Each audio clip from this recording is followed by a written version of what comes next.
Vous publiez La vérité sur la maladie de Lyme chez Odile Jacob. C'est en librairie depuis hier. C'est déjà un succès. C'est dire la curiosité, peut-être même l'angoisse et l'intérêt.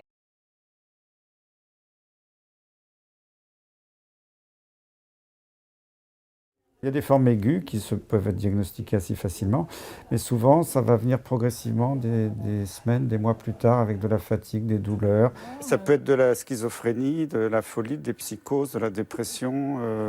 Mais le problème, c'est que souvent dans la psychiatrie, qui ne regarde que l'aspect psychologique des choses, on ne s'aperçoit pas que les gens ont des problèmes cardiaques, neurologiques, articulaires.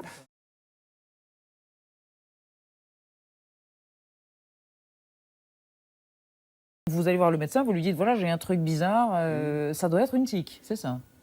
Ah ben, normalement, le médecin est tenu, d'après toutes les recommandations officielles, ça c'est pas moi qui le dis, de donner un traitement antibiotique sans faire de test sanguin.